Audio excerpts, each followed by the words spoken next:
Over the last few decades, scientists from around the world have been making discoveries which clearly show that an intelligent designer is responsible for the creation of the universe. Many believe that the entire universe came into existence out of nothing by chance. But if you really think about it, nothing couldn't bring the universe into existence because nothing produces nothing. Everything that begins to exist must have a cause. But many believe that to get a solar system like ours with a planet suitable for life like Earth wouldn't be that difficult. However, many scientists disagree and have brought forth overwhelming evidence to support their position. For example, there are many forces in the universe that are precisely balanced that do things such as pull matter together. Without these forces, galaxies, planets, and stars would have never been able to form. Many stars have been observed to expand and contract significantly. They go from very bright to very dim even on a yearly basis. Fortunately for us, however, our star, the Sun, has an amazing stability. It does not expand and contract significantly like many other stars. If our Sun did expand and contract like these other stars, it would be catastrophic to life on Earth. Some stars will actually explode violently into a supernova. The debris from these explosions are called supernova remnants. According to many evolutionists, this debris should be visible with telescopes for millions of years. According to scientific research, galaxies similar to our galaxy experience a supernova on average about every 26 years. Therefore, if we know approximately how frequently they occur in galaxies similar to ours, the total number of supernova remnants we have in our galaxy should give us an idea of our galaxy's age. In looking for supernova remnants in our own Milky Way galaxy, astronomers have discovered a total of only about 250. So if a supernova occurs approximately every 26 years as we see from these other galaxies, a total of 250 supernova remnants would indicate an age of around 6,500 years for our galaxy.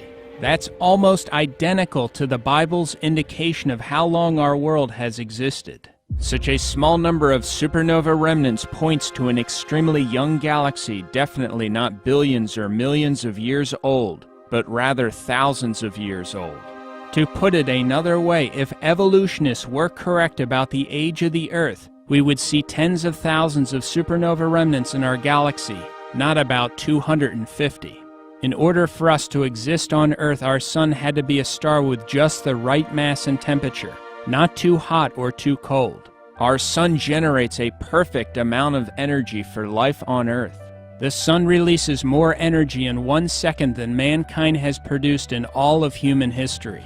If we were to experience a drop in the Sun's energy by only a few percent, all the oceans would freeze. The Earth is the correct distance from the Sun. If the Earth were slightly closer to the Sun or farther away, it would be too hot or too cold for life to exist. The size of Earth is also right, not too big and not too small. We also fortunately have the right size moon, primarily responsible for regulating the tides on Earth. These are just a few examples from a long list of factors that need to be just right on both the cosmic level and Earth's local level, in order to have a planet that could support life. In many cases, if you even slightly altered these precisely balanced factors, life would be impossible on Earth. On Earth, many different forms of life are completely dependent upon each other. Examples are insects and plants such as bees and pollen-bearing plants. If either the plants or bees evolved before the other, they would have not survived. Therefore, they must have come into existence at the same time. The Earth's ocean basins and atmosphere have just the right mixture and balance of gases. If these gases were changed in any way, animal life and vegetation on Earth would die. Evolutionists have no explanation for why the Earth, unlike other planets, has such an incredible amount of water. We also have a planet that is rich in oxygen. If our current 21% oxygen level were just a few percent higher, our atmosphere could become completely unstable and explosive. Earth has a magnetic field. Without this field, the solar wind would blow our atmosphere away. Earth's atmosphere blocks harmful sunlight, while at the same time it allows sunlight that is useful for life. Plants require large amounts of sunlight to exist, and a human being's richest source by far for vitamin D is sunlight. When sunlight hits the skin, vitamin D is produced by the body. A lack of vitamin D has been directly linked to many health problems. The Earth's atmosphere also happens to be transparent. This conveniently allows us to view other planets, stars, and things like eclipses. A total solar eclipse is only possible because the sun is 400 times larger than the moon and is about 400 times farther away from the Earth. The result is that during a total solar eclipse from Earth, the sun and the moon appear to be the same size, creating a perfect match. And it is only because of these total solar eclipses that we have been able to make scientific discoveries that otherwise could have never been made. Evolutionists believe that the sun, Earth, and moon formed when our solar system came into existence about 4.5 billion years ago. But the moon is moving farther away from the Earth each year. So if the moon were too far away or too close to the Earth at the time humans existed, observers on Earth would never see the event of a total solar eclipse. Thus, according to evolutionists, the incredible total solar eclipse spectacle could only be seen in a tiny window of time in the solar system's existence. Isn't it interesting that humanity happens to exist on Earth during the very period of time when we could witness the event of a total solar eclipse? Another major problem for evolutionists is that the moon would have been extremely close to the Earth in the past. In fact, the moon would have gotten so close that it would have hit the Earth in far less time than 4.5 billion years ago. Evolutionists claim that our solar system emerged from a cloud of swirling dust. Therefore, the composition of the various planets and their temperature should be similar to one another, but they are not. Those who adhere to the Big Bang Theory actually believe that all matter in the universe was originally concentrated in something much smaller than a pinhead. Then it exploded, expanded, and the ordered system of things we see today came out. However, there are big problems with the Big Bang Theory. First, if you concentrated all the mass in the universe in that much smaller than a pinhead starting point, there would have been so much gravity there that nothing would be able to escape it. Second, explosions don't produce order, they destroy order. So it would be impossible to have an almost endless number of ordered things emerge from an explosion. Also, if a Big Bang exploded everything, the planets and moons would be spinning in the same direction based upon a law called the conservation of angular momentum. But we have moons and planets spinning both forward and backward. Comets are also estimated by evolutionists to be billions of years old. Comets frequently collide with planets and the sun. Comets are called dirty snowballs because a significant part of a comet is made up of ice. When comets travel in space and move closer to the sun, they begin to lose mass as they are burned up by the sun. Therefore, comets could only last maybe 10,000 years before all of them would be burned up. Interestingly, other things that could only last around 10,000 years are soft tissue, blood cells, and DNA. Yet all these things were recently found in dinosaur bones. This shows that dinosaurs existed thousands of years ago, not 65 million years ago as evolutionists claim. Another huge problem for evolutionists is the Earth's current human population number of 7.3 billion. How long would it take to go from 2 humans to 7.3 billion humans? It actually wouldn't take that long. Also, where are all the bones or graves, considering that almost all people throughout history have buried the dead? Some may still try to convince themselves that getting an incredibly special planet like Earth was just an accident, in which everything occurred in exactly the right way. But even if someone believed this, how would life begin on Earth when it is a fact that life can't come from non-life?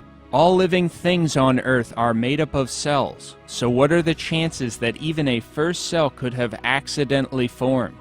About 150 years ago, when Charles Darwin was alive, the cell was considered to be something like a simple, unsophisticated microscopic blob of jello.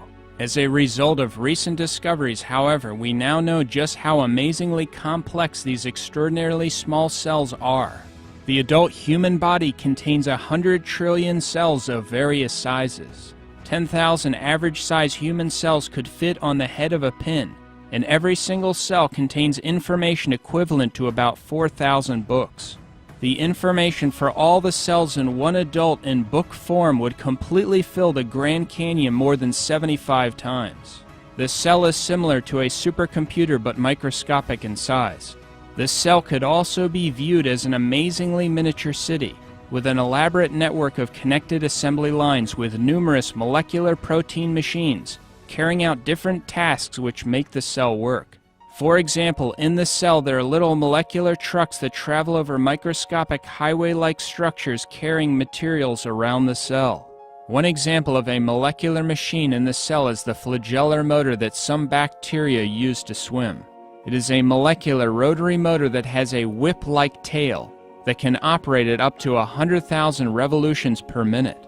This is a picture of the flagellar motor magnified more than 50,000 times. It is 1/100,000th of an inch long. 8 million of these tiny motors would fit inside the cross-section of a human hair. You can see the details of its construction. It is made up of 30 different protein parts. It looks like it was designed by an engineer. The flagellar motor is extremely similar to an electric motor.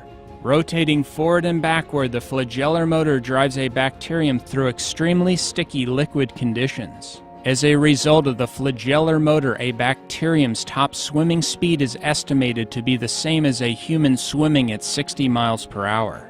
If that doesn't sound impressive to you, consider that the fastest swimming speed of a human ever recorded was about 5.5 miles per hour. Thus, the bacterium using the flagellar motor can move about 11 times faster than the fastest human swimmer ever recorded. All 30 distinct parts of the flagellar motor are essential, so if you remove one of the parts it will not work at all and the bacterium will die. The flagellar motor is similar to a mousetrap. For a mousetrap to work, you need all the different parts, and if you remove one of the parts of the trap won't work at all.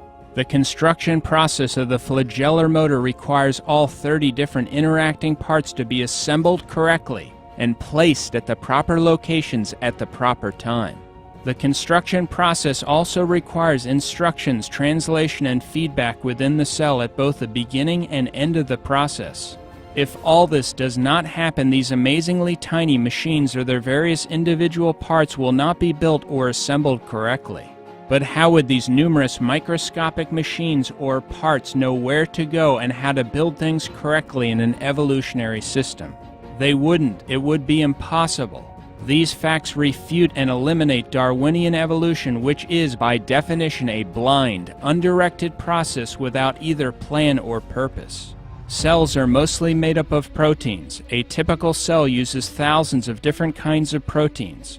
To get even the simplest cell would take at least 600 different protein molecules. Proteins are made of amino acids. A single functioning protein is typically made from a chain of between 50 to 1,000 amino acids. Some proteins require a chain of thousands of properly sequenced amino acids. Every time a new amino acid is joined to a chain, it must form a chemical bond called a peptide bond in order to successfully join with the other amino acids in the chain. Left-handed and right-handed amino acids are produced with about the same frequency, but only left-handed amino acids can be selected for use in a chain to make a protein. Evolutionists do not have any idea why proteins only use left-handed amino acids. Every amino acid in the long chain also has to be a specific amino acid. There are 20 different types that can be selected, and they need to be placed in the correct order in the chain in order to form a protein. The amino acids are placed in the exact right order because of a molecule in the cell called DNA. DNA could be described as a master blueprint, information code, or special language that uses a 4-letter chemical alphabet. The chemical letters or code in DNA are the set of instructions for the cell's machines on how to correctly assemble amino acids in chains to build proteins. If the DNA is not present from the very beginning, the amino acids will not be correctly selected and placed in the proper order. As a result, a protein will never form and the cell will not survive. DNA can't function without at least 75 pre-existing proteins. But proteins are produced only by DNA. Since each needs the other, they must have come into existence at the exact same time by God. This fact eliminates evolution. A DNA fiber is only about 2 millionths of a millimeter thick. While DNA is not thick and is incredibly small, it is extremely long when uncoiled. In fact, if the DNA in just one of your cells were uncoiled, connected, and stretched out, it would be over 7 feet long. It would be so thin that its details could not be seen even under an electron microscope.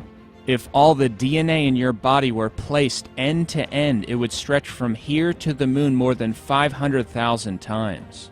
If you took a set of DNA from every person who ever lived and placed it in a pile, it would weigh less than an aspirin. Yet the information storage density of DNA is many times greater than the most advanced silicon computer chip. Bill Gates described DNA saying, quote, "DNA is like a computer program, but far, far more advanced than any software ever created." But having the complex DNA instruction program is not enough by itself. Other things in the cell must be able to understand and use DNA's information program.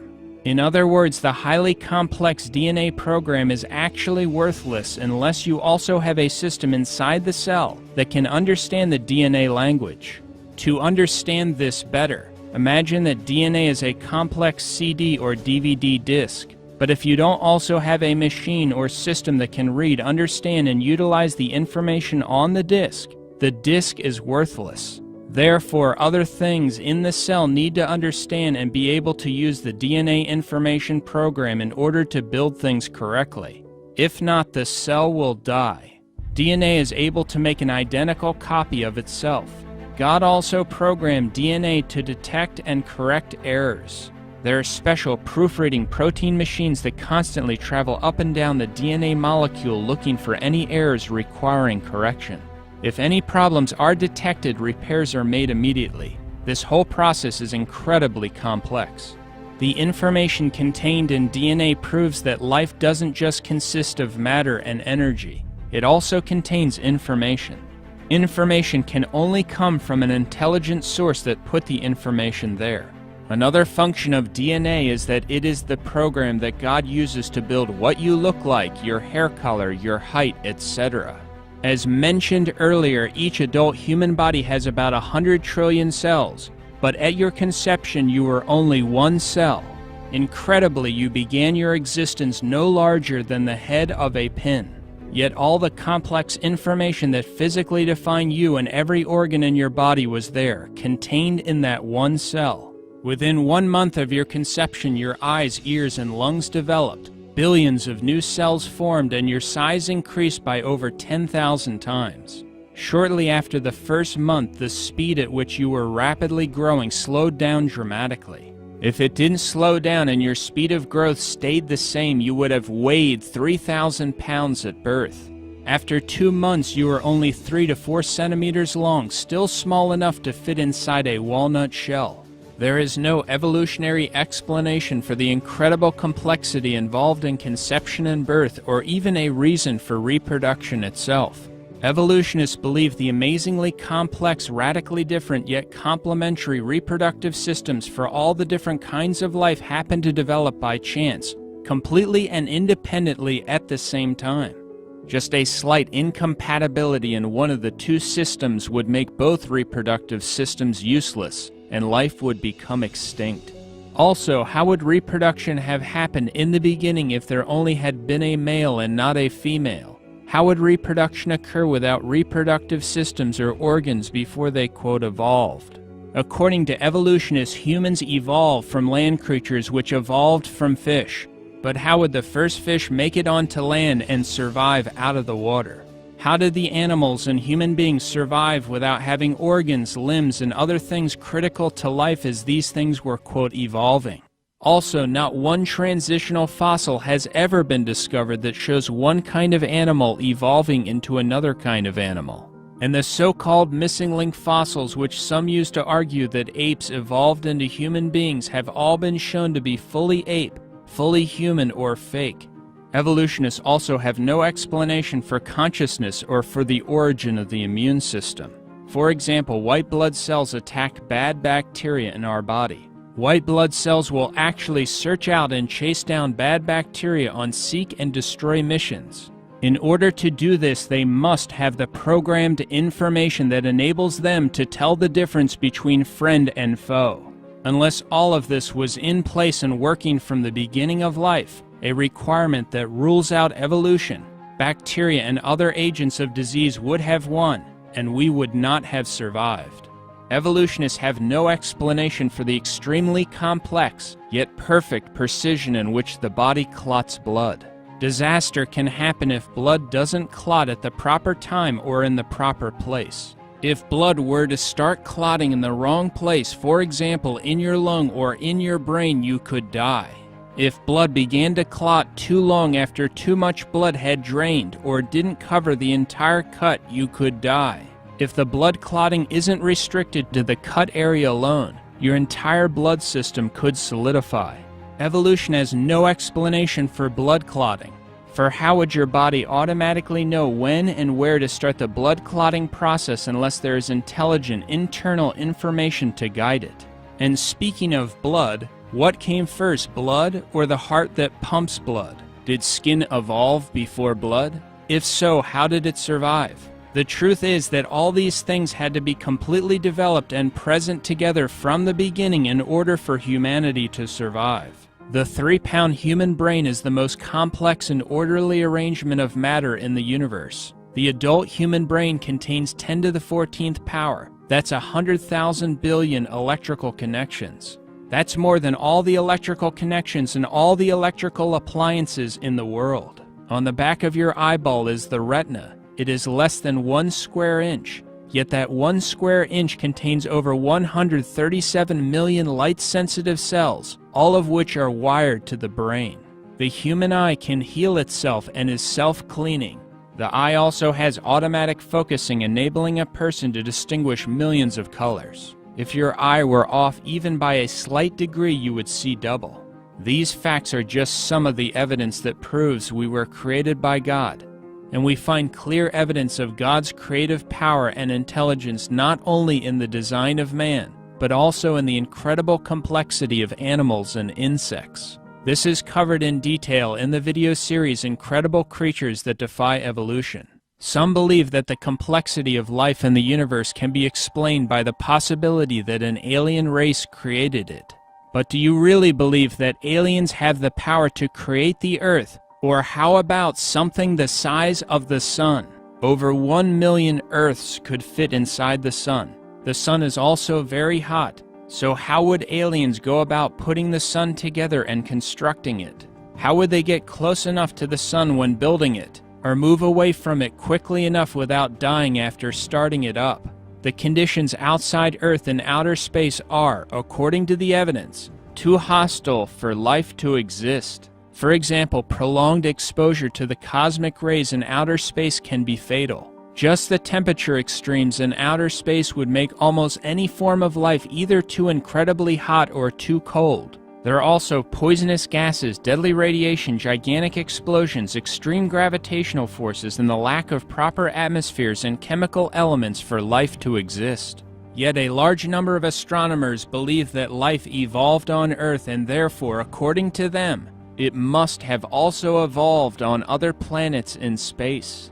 However, if this were true, many alien races on other planets much older than our own should exist. Some of them would be far more technologically advanced than we are. As a result, they would have sent a radio signal through space that we could pick up, or they would have reached us with their aircraft or robots. But we have never found any alien robots, any aliens, any alien aircraft, or any pieces of their aircraft. Here are some of the reported flying characteristics of UFOs. While in flight, UFOs will frequently change size, color, or shape. Multiple UFOs will merge into one UFO, and one UFO will instantly change into many UFOs. Many UFO witnesses have described these instant changes to the size and shape of UFOs by saying that the UFOs seemed as if they were alive. UFOs sometimes show up on photographs, but other times they do not. Most witnesses of UFOs do not report seeing an object or craft, but an unusual light moving around the sky. Sometimes UFOs instantly appear and disappear right in front of people, and will also pass right through the ground or physical objects. This type of behavior means that UFOs could not be from the material world, but would have to be some kind of spiritual phenomenon. Based on the observed activity of UFOs, many of the world's top UFO researchers no longer believe that UFOs can be from the material world. Also, most of the so-called UFO abductees can only, quote, remember their, quote, experiences after being put under hypnosis, proving that their so-called experiences with aliens were not real. These issues are covered in much more detail in my book, UFOs, Demonic Activity and Elaborate Hoaxes Meant to Deceive Mankind. If ETs really existed, it wouldn't take them very long to discover what they needed to know about Earthlings. As a consequence, they would have already taken us over, destroyed us, or revealed themselves clearly to humanity. The organization SETI, Search for Extraterrestrial Intelligence, has been scanning the skies for decades looking for intelligent life. But they have never picked up even one signal from outer space that would indicate an alien race exists. Those searching for ETs have said that if they did pick up even one complex signal, it would prove that an intelligence must have produced it. But why don't they apply that same standard and employ the same thought process to DNA? If they did, they would realize that the complex information in DNA proves that an intelligence put it there. Because whenever you find complex information, it is always traced back to a mind. For the best book refuting the theory of evolution from all aspects of science, including the scientific evidence of a global flood, see Dr. Walt Brown's book In the Beginning. Another interesting DVD is called Intelligent Design: Unlocking the Mystery of Life. For another video that discusses creation, see my video Creation and Miracles, condensed version.